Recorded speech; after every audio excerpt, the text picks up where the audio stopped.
Hey, everybody. Welcome to Sex is Medicine. I am your host, Devi Erickson, here with you yet again for another adventure online, talking about sexuality, spirituality, pleasure, and personal growth. Make sure you stay connected to us between these awesome and amazing episodes at Authentic Tantra on Instagram and Facebook, and make sure you sign up for our multitude of free offerings at our website, authentictantra.com. We've got ebooks, we've got videos, we've got YouTube channel, we've got all kinds of fun and juicy stuff that we've been curating for you for the past 8 years. There's so much content. So make sure that you tune in and tap in and start reaping the benefits of the glory of understanding sex as medicine. So this evening I have, as you can see, for those of you who are watching the video online, you can see my friend and associate and colleague, Lori McCracken, joining me here live in person because she's at my location with me. And it's such a wonderful thing after COVID to be able to connect with people live and in person, though we know COVID isn't over. It's still running rampant, but for those of us who have been vaccinated and are able to share time and space safely with each other, we very much appreciate that. So Lori is here with me to talk about how she used sex as medicine to transform her life from a nun into a practicing Tantrika. Lori is also one of our Tantra Mastery instructors and certification instructors. And I was just talking with Christopher last night about how just blessed and honored we are to have people of your caliber as part of our team. And yeah, it's just, I mean, there aren't words to describe how much I admire you and how much I admire Karen and Sequita and Brian and all of our team members, because you guys are just phenomenal. And it's a privilege to be able to work with you. So here we are. Wanting to share Lori's wisdom with the world, and because like it's such a fucking amazing story, Lori. Like I am unique in that I went from monk to a stripper to monk to Tantrika, but you went from nun to Tantrika. You skipped the whole stripper part. So maybe that's to come. Here, maybe one of our another videos could be like stripping for nuns 101. So I wanted to share your incredible, remarkable story with all of our audience because it has touched, moved, and inspired so many people. So Lori McCracken, tell us about you. So what do you call yourself now? Like, what is your official title? Myself 5-element healing practitioner. Woo, woo, woo. Yes. Yeah. And like you said, I am just so honored to be here and to be able to have the connection that I have with someone who helped me to transform my life. I don't recognize myself from just a few years ago. And anybody who has seen me in the last 5 years won't recognize me either. But it's been such an amazing journey and one of healing that I never imagined was even possible. And so, and until I finished the program, I was so ashamed of my story. Wow. And when I look back now, I can laugh and and be really grateful and see all the points that connected me and brought me here. And so I think what I want to just let all your listeners know is that since I've been able to do this, I know you can, no matter what situation you're in. And I know myself, I felt broken, I felt hopeless, I didn't know that there even was a pleasure potential that I could experience in my own life. I was filled with anxiety. I was a nurse and a workaholic in that as an oncology nurse.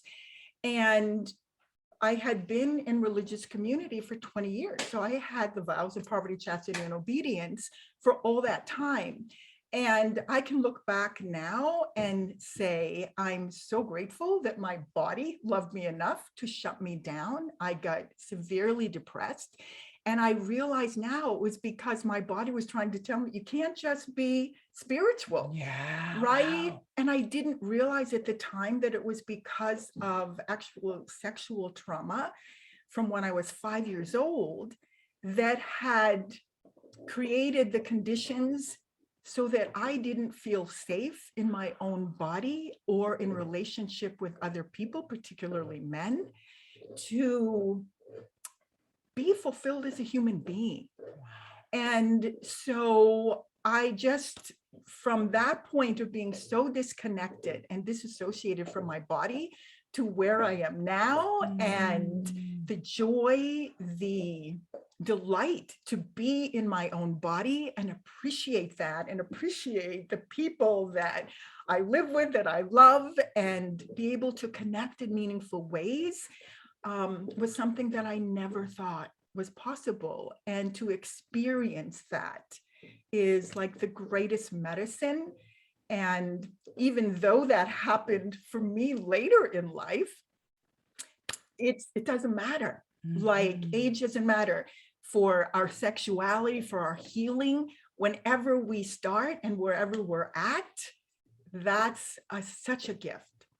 So I think the thing is that I didn't realize until I got sick and couldn't function that my body mattered. That I knew, I think, you know, a little bit after that I had a body image issue, but I had no idea that I hated and was disgusted by my own genitals until I started working and started to heal my connection with my sexuality. And so I say that because I think sometimes, you know, there's layers and layers to us understanding and getting to know ourselves, and being able to hold compassion for those parts of us that are in pain and that we don't know how to connect with ourselves. And that was the other thing that I so appreciated about this program, was the incredible support. We all need support to become who we are and to become fulfilled human beings.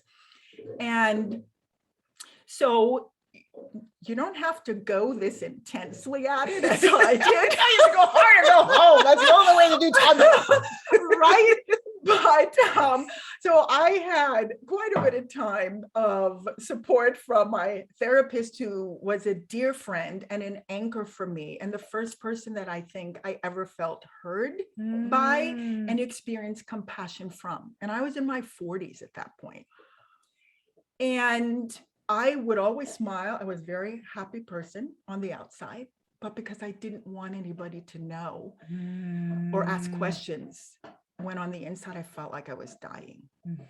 And I didn't know who I was. My identity at that point was as a nurse. That's what I knew how to do. That's what I was good at. That's what I loved doing. So I dove into that, and that was my life. But outside of that, I didn't know who I was or what my potential was to even be in relationship with people outside of a work environment. And I didn't realize that at the time, right? Because that was my life. But now looking back and seeing how far I've come, and the hope that I feel so strongly and passionately for any of you that feel stuck in a way that you don't know where to go or how to move forward, is seeking. I was seeking at that point, looking, follow your heart, like it's out there. And I had no idea that something like authentic Tantra existed. And of course, being a nun, I wouldn't have even looked at it. But I was lucky enough when I got to energy medicine school to be introduced to people that would say things like, Lori, you have none written across your forehead. Like, you are a virgin. And I was horrified. I didn't want that. And I didn't realize how shut down I was. But luckily I was with people. I was on a journey to discover and get to know myself and other people that felt safe to be with, that could support me. And so, for example, and of course, we were dealing with the different chakras. So, sexuality and all of this stuff started coming up that I had never dealt with. So, just to give you an idea, when I was 58 is the first time I had sex. Sexual intercourse. Sexual intercourse. Consensual sexual intercourse with a man. with a penis holder. Yes. Yes. Exactly. And how that man ever got me to trust him is still a mystery to me, but he was like an angel for me at that time in my life. And I was in school, and the dean of the school had said, Lori, you know what? Your sexuality is this big, your spirituality is this big, and that's not okay. Yeah, the imbalance. The imbalance is way too much. So she wanted me to go out with a man and with a woman so that I could get to know what my sexual orientation was at some point in my life. And well, I love how life supports us and just people that it put in my path. And so I ended up going to New York, thought I had the job that I had dreamed of with a mentor of mine. And I met her hairdresser, who was it's so funny. He's a hairdresser, a dance instructor, and a wrestling match instructor. And he was someone, though, that was so comfortable in his body. And he offered to give me dance lessons. He offered to, get to know me better. And he was my teacher. And I kept saying to him, this is Sex 101. And it was perfect for me because I couldn't have handled anything more than that at that time. And so, and it helped me. I had to be really honest with him and say, because even though I was a nurse, I had no experience with being with a man. And yet I felt like a teenager then, right? To have someone be interested in me and willing to teach me. And so I was like on cloud 9 for 9 months there. And I don't think I slept. So I'm going to put a pause you right there, because that is a whole lot. So I want to circle back to a few things that you mentioned. So number one, for our listening audience, so the first time that you had penetrative intercourse was when you were 58. Yeah. So we do get some questions sometimes from people who are, lifelong virgins, or, haven't had intercourse with another person in most of their lives, and they're now in their 40s and 50s and 60s, right? And so they feel so hopeless sometimes, or alone, or maybe it's just a personal choice. You just really don't want to go there. Maybe you're asexual and you're not inclined. But for those people who do want to go there and haven't had the opportunity and have mourned that, I guess I just want to pull that out to really share and focus on that, you're not alone, and that one of our authentic Tantra, instructors, that was your journey. It took you until you were 58 to start having your sexual awakening. But once you said yes to that and started moving towards that and moving with that energy, you're now a Tantrika. I also want to circle back to how this journey all began, which was you initially deciding to become a nun. And so you shared that, in your childhood, you had a incident of sexual abuse or sexual misconduct when you were 5, which is a really critical age for that to occur. And it sounds like the way you coped with that was to disassociate from it entirely, and just and disassociate from your body and disassociate from your genitals, right? And again, I wanted to pull that up because that is so common in the society. And so for those of you who are out there listening and are like, why have I never felt connected to my body or my sexuality, or why do I hate my body and my sexuality? That's trauma. That the root cause of that self-hatred and self-denial and aversion is a wound, is a trauma. So just being mindful of that, and instead of judging and blaming and shaming ourselves, just acknowledging that we have wounds and using that as an invitation to explore maybe what those wounds were. And so those wounds, how driven we are in our life by those wounds propelled you forward in life to really accentuate the spiritual and disassociate from the physical. And I'm also pointing this out because this is our religious traditions, you guys. This is what almost every major religion on the planet teaches. Buddhism, in a certain path, teaches the Hinayana path, teaches aversion to the form. Hinduism, some forms of traditional Tantra, it's about bypassing the physical and only focusing on the spiritual and energetic. And that is an actual documented trauma response. When our needs for connection and trust and safety as children are not met, one of the coping mechanisms is to disassociate into either the spiritual or intellectual realm, disconnect from the body, and develop an aversion to the physical, because that's where we feel our pain is in the flesh, right? So it's an avoidance technique to cope with this trauma. But this led you to becoming a nun. So how old were you when you became a nun? I was right out of nursing school, actually. So I was 20 years old. Wow, 20 years old. Yeah. Wow. Yeah. And so what was this? I mean, that's a unique thing to be a nun. I was a monk, and people were like, you were a monk and you were a nun, right? So what was that like? Why that group, and what was that group about specifically? Yeah, so that was a group that was all based in unity, building unity in the world. So it was either that, and it was a lay movement, but it was much more strict than most, Catholic orders. And it was within the Catholic Church. I grew up Protestant and became Catholic. But I became Catholic because to me, the word Catholic meant universal. And I really wanted to make a difference in the world. I felt like there was so much pain. I had experienced so much emotional pain myself, and I wanted to support other people not to have to experience that. And I just like, it was that or the Peace Corps, kind of thing, right? Yeah.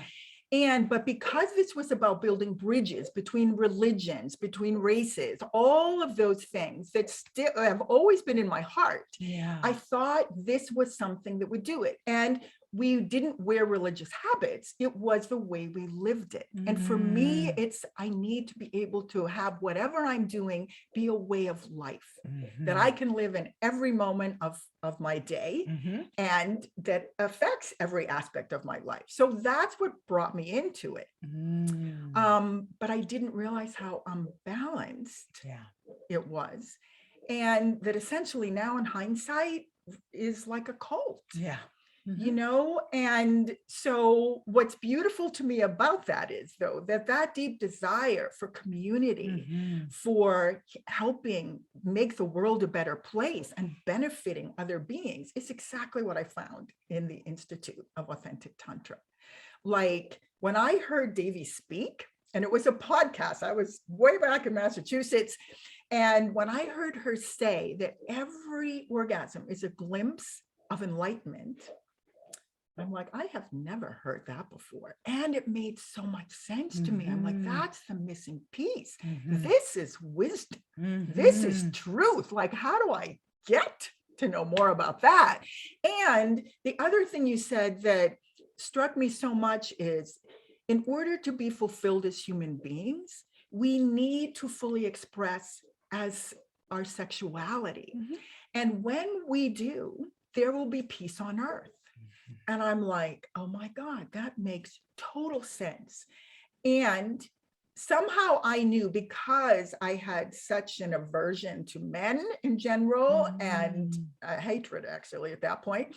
When I heard you talk, I could feel that you were someone who was living what you were speaking, and that you had healed your own life through these beliefs, these techniques, these methods that you were sharing. And so I knew I would feel safe with you. And I felt so much hope that I would be able to be healed and heal things that I felt hopeless about and powerless about up until that point. And so thank you for all of that. And what stood out for me is, so we want to heal things. What happens when we're healed? Wow. Well, I can only say that now I have so much less anxiety. I mean, layers and layers. That's what I don't recognize, that I am at home in my body.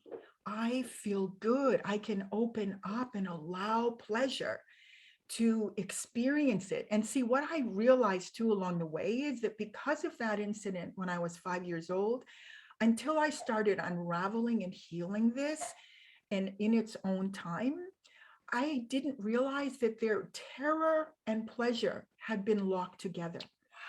I was terrorized in that moment, but I must have also experienced great pleasure. Mhm. And so every time as I was healing around my sexuality, to ever orgasm, I would feel incredible emotional pain before I could ever get to the pleasure.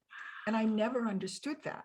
But what was beautiful to me is that the methods, like the ocean breath, the way that we breathe, allowed my nervous system to feel safe enough in my own body so I could relax, and I would just start bawling my eyes out, knowing that I was releasing whatever it was that was there that I didn't need to know, but it was allowing the layers of all that stuckness in my cells to be released so that then I could experience more. I could feel what it feels like to be safe. I could feel what it feels like to experience pleasure without having to go through pain.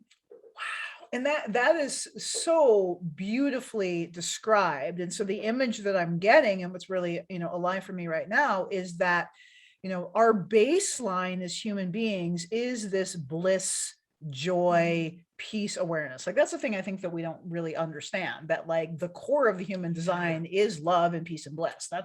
We're not wired for, pain and suffering and misery, which is why it hurts. We're wired for love and pleasure and connection. That's literally what our brains are designed to thrive with. And so because the society that we live in is so out of alignment with that, we have all this accumulation of pain and shit. And that's, inherited and historical and all those things. It's intergenerational. And so by the time we land here, in this little incarnation that we're in, we have all the accumulation of all that shit in our DNA. But then also we're coming up in this world that just reflects all of that cloudiness back to us. So in order to reestablish that baseline of bliss, which never goes away, that's inherent within us, but we have to excavate. We have to like dig through the layers and the wounds. We have to, as you said, release and literally create space in our physical body, in our energy body, our emotional body, all of that. We literally have to create space. And that process of creating space is using the methods that you were describing. So the ocean breathing, the moving towards the genitals and, through pleasurable touch and orgasmic awareness and, all those sexual healing methods, moving towards the thing that we have aversion to. And when we move towards it, we become aware of the pain, right? We become aware of like, oh my God, look at all this shit. And the mistake that occurs when we don't have guidance and support is we think that the shit is a stop sign. Like, oh, well, if I was okay, I wouldn't have all this shit. So therefore I need to like stop doing this because it's making me aware of all this shit. And when we don't have tools, that shit is overwhelming. I remember back in the day when I was suicidal and stuff, it was like, there was no pathway through. It was like, the suffering and I were one. We were one thing, and there was no pathway through the suffering. All there was suffering, right? So that's why support and guidance is so necessary, is to be that shining light at the end of the tunnel of darkness, so to speak, holding the line and saying, I'm here, so focus on me, and so that you get through. And when that anchor is also anchored in pleasure-based awareness, it's not just, I'm going to fuck through this tunnel of misery. It's, oh, I'm going to relax and breathe. Oh, I'm going to orgasm. Oh, I'm going to dance. Oh, I'm actually enjoying myself as I'm moving through this misery. So the misery actually falls away even more effectively and easily because we're not all constricted and contracted by the pain. That's why pleasure is such effective medicine, is because it allows us to swoon in the bliss, mind nature, bliss void nature of pleasure, while everything that isn't in alignment with that sloughs off and falls away. And that's such a beautiful description that you gave of that process and the importance of of having, I call pleasure the lube. Yeah. It's like lubricant, right? Yeah, Like, yeah. or like trying to get your foot into a shoe that doesn't fit. You put some Vaseline on that shit and slide it right in, right? That's the same thing in terms of healing trauma or Yeah. just healing in general, Yeah. is having the pleasure be the lubricant to facilitate the process with grace and ease. Yes. Yeah. Yeah, that's so beautiful. And what you're saying, Devi, is the thing is that most of us have heard these things, Yeah. but to experience it and to give ourselves permission, because that's what I realized at a certain point, is that my whole life, all my thoughts, my beliefs were like wrapped in shame. Yes. And the more, and so I don't need to focus on that. It's focusing on the pleasure. There's also pain, but that's only half of the equation and half of our life. Why don't we also give credit and try to move into and experience that? Because it's that experience ourselves. It's like, if you can read music, it's great that you can see a beautiful song, but when you hear it, when you're in front of at a concert and just the vibrations of that, it's a whole different thing. And giving ourselves permission and the support to know, and the tools to know how to feel safe enough in our own bodies. I think it, particularly as women, and a lot of men too, we're not conscious of that. And I know for myself too, that these methods, between the meditation, like how the whole program is so, like, it's just all wisdom, was my experience, because I needed the meditations first. It's like titrating, knowing how to kind of loosen the things that have been stuck and running my life that I wasn't aware of. Now I become aware of them so I can make a choice. And I want to pause there to explain a little bit about how the meditations work. Okay. So, because you brought that to mind. So the meditations, just so you guys know, are energy body yoga.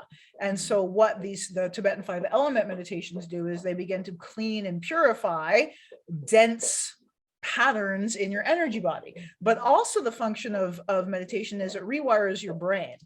It rewires neural pathways. It literally grows, increases parts of the brain that are responsible for like well-being and cognitive functioning, and decreases areas of the brain that are responsible for aggression, right? So it actually heals your brain. So that, for you listening audience, that is the benefit of specifically the Tibetan 5 element meditations. I don't know about other meditations. I can't speak to those in terms of their efficacy for rewiring, but that's one of the reasons why the Vajrayana yoga practices of the 5 elements are so effective, is because of that dual effect of working both on the energy body to eradicate dense energy patterns, but also to literally heal the brain matter and literally rewire the programming.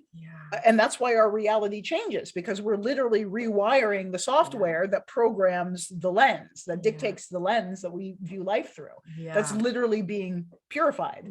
It's so powerful. Yeah. And I think that's when I first realized that, oh my gosh, I did not know the self-negative talk, the depth of it, and how detrimental to my own physical well-being. That's just violence. It's violence, the gosh. violence that we commit against ourselves in our own minds. Like no one can be as cruel as I can be. Right? Yeah. So that is so huge that you became, that's one of the first things you became aware of, is that undercurrent of self-abuse. Yeah. Wow. That was huge. Wow. And now I realize what I love too is that, like, the 4 pillars of healing that we have, the meditation. So if I'm feeling off or out of balance, I just check in quickly and can say, have I meditated today? Have I moved today? Am I connected with myself, or have I connected with someone else? And have I experienced pleasure in any way? And that can be a cup of tea, right? It doesn't have to be sexual pleasure. It's all areas of our life. And for me, that check-in in seconds helps me to say, oh no, okay, so I haven't moved yet. All right. And I notice when I do these practices, I feel connected to myself. I feel whole. I feel calm. I feel present. And I got to tell you, before, I was like living in the future. Talk about, anxiety of the future and pleasure anxiety. Like I didn't even know that existed.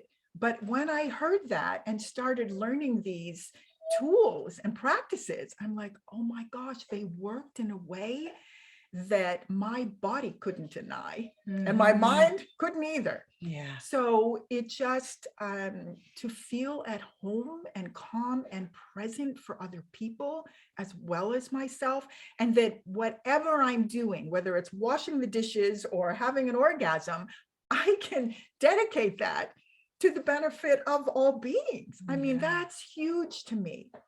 So I love what you're saying in terms of like what you found through this particular modality is this union of your spirituality and your physicality, right? Yes. And so just, put you out there, this isn't meant to be an infomercial for authentic Tantra. We were talking about because we love it. This is the show that we love. But whatever your pathway home is, like we celebrate and support that, but you do need a path. In order to excel. But let's circle back to, so you were a nun for 2 decades, it sounds like, and then you had a breakdown, which it sounds like changed the course of your life and set you on the path to where you are today. So if you're open to sharing, like, what was that breakdown? What was that breakdown and breaking point about? And then what happens as a result of that? Yeah, so I think it made me realize how disconnected I was from my body. Wow. And so I started on the journey of healing and got into therapy, and luckily found an amazing person that supported me to, as she said, like, I'm going to let you borrow my ego until you find yours. And so Biniaka's making an appearance. He's coming for rubs. Yeah. And so once I started working through that disconnect, which took me a good number of years to get that far. And then I didn't think I'd be able to work again as a nurse. I didn't know what the future of my life would be. And so once I got to a certain point that I realized that I needed to not be part of that religious group, in order to heal, I needed to be on my own and start my own life. And then after many years of that, got into the energy medicine. I started working with emotions, to do the emotion code myself, to work with people. I wanted to leave the medical Western world and work on prevention, on healing the innate ability of our bodies, right? Understanding that and moving towards what uplifted me, what brought me joy, and what was healing for me. And I really followed my heart. And so at a certain point, I knew that my sexuality was the next thing to deal with. And so I went to HIGH workshops, which is the Human Awareness Institute, which is all about intimacy, sexuality, and love. And what was important about that for me is that I had never been in a place where I could be vulnerable and was supported and deal with sexuality. And that's when we were doing different exercises that memory started coming up, awarenesses of why and what was happening, of why I had such an aversion to anything sexual around my own body or other people. And so I would go from breakdown to breakthrough, from breakdown to breakthrough. And because it was the first time that I wasn't the one holding space for those being vulnerable. Wow. You were finally able to be in a container where the space was being held for you. Wow. That's so huge. Yeah. Wow. And again, this is in my late 50s.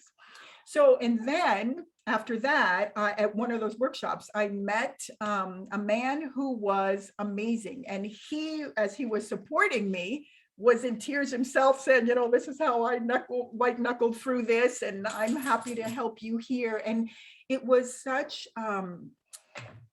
it was a very safe space for me to be in a large group.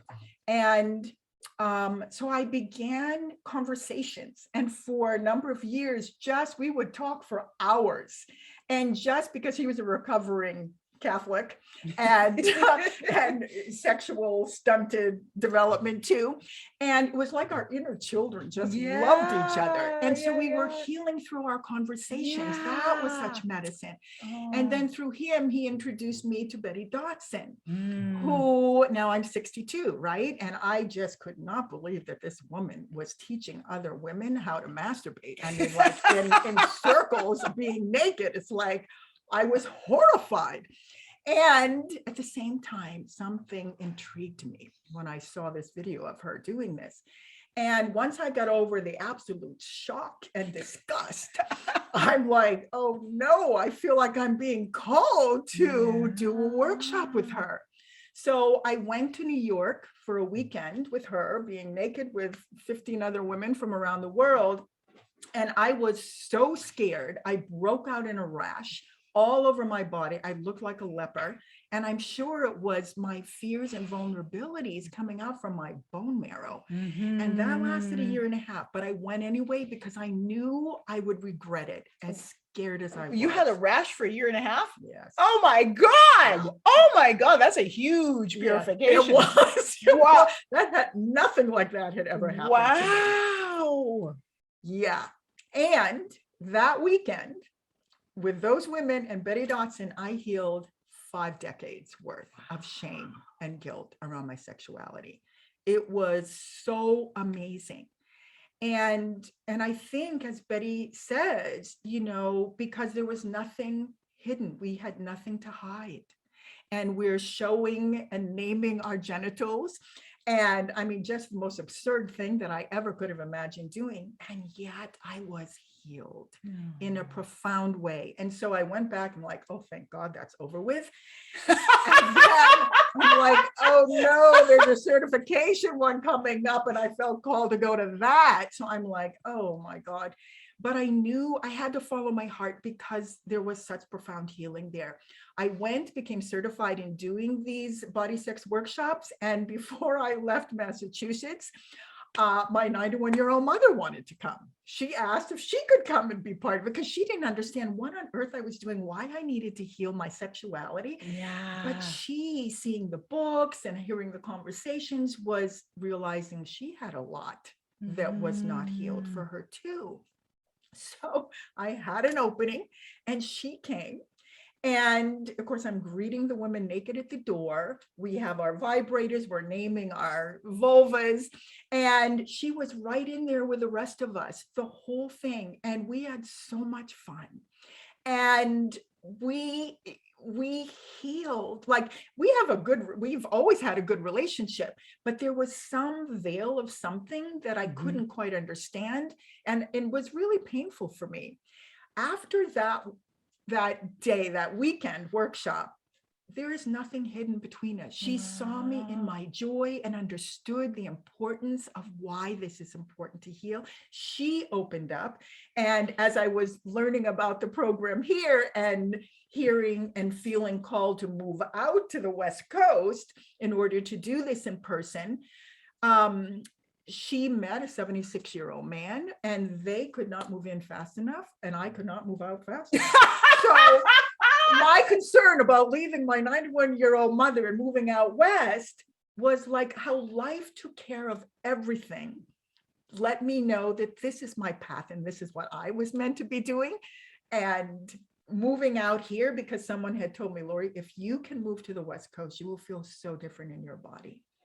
And take a sabbatical so that you can do the healing work you need to do. And I knew I needed to do that in person. For me, that was important. Well, I love how life worked out by sending so your mom has a sexual awakening. It's not just like, oh, life worked out because I got the right pair of shoes. Life worked out because your mom had a sexual awakening and then pulled in a man 2 decades younger than she is. And still to this day, your mom is how old now? She just had her 95. Just had her 95th birthday and she is still throwing down. She is absolutely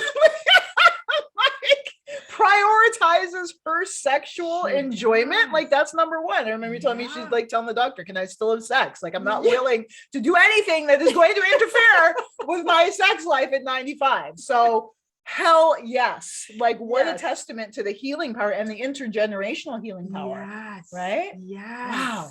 Yeah. Yeah. So, and to this day, like I know my mother and that relationship is so beautiful and so complete.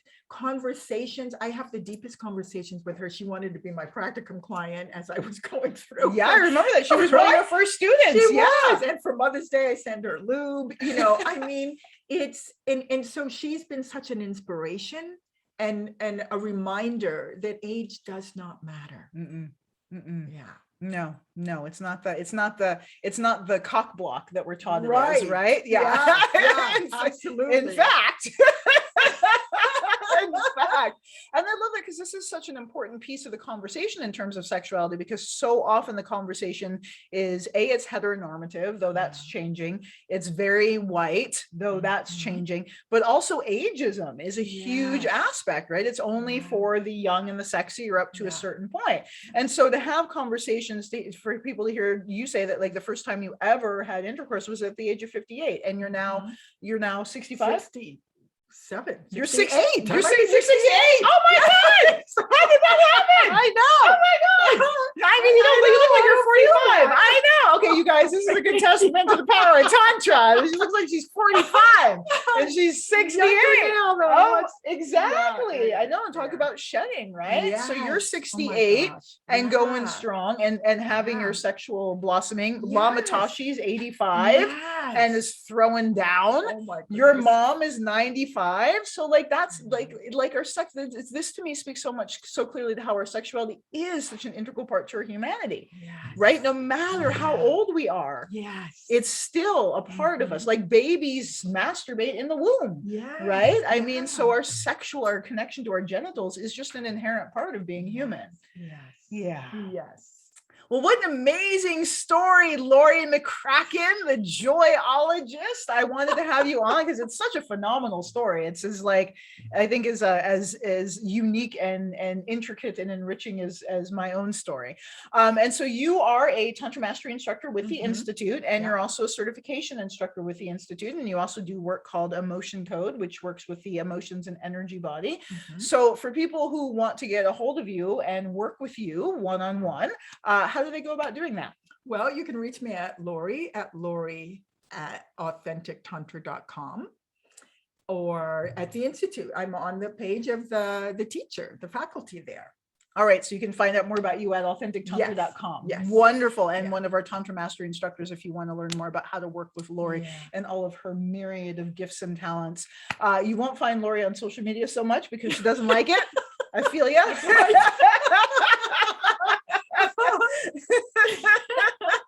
But you might see her beautiful face here and there as we promote her as one of our instructors at the Institute.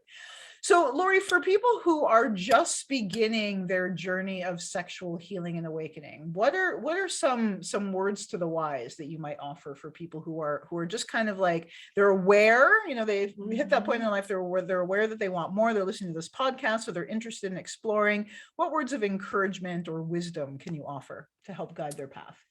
Yeah, I think trust that impulse because that's your potential speaking. That's your birthright. And trust that following that is going to lead you exactly to where you need to be.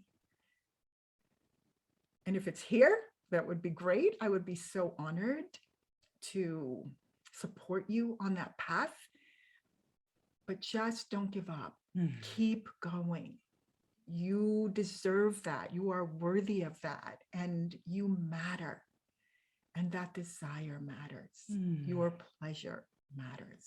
And you're never too old. It's never too late. It's never too late. Like, how much better to have this, reclaim this before we leave these bodies versus to leave these bodies never having touched that. Oh my gosh, absolutely. Yes. Yeah.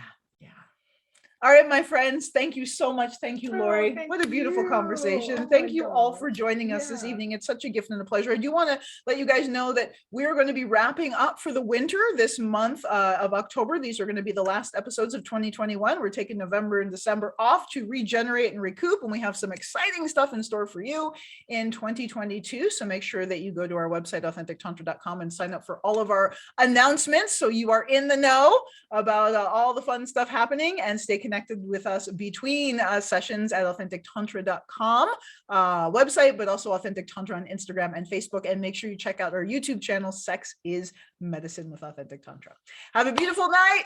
Let us know your thoughts and feelings. Feel free to send us questions and feedback to the site, and we look forward to connecting with you again next week. Have a beautiful night.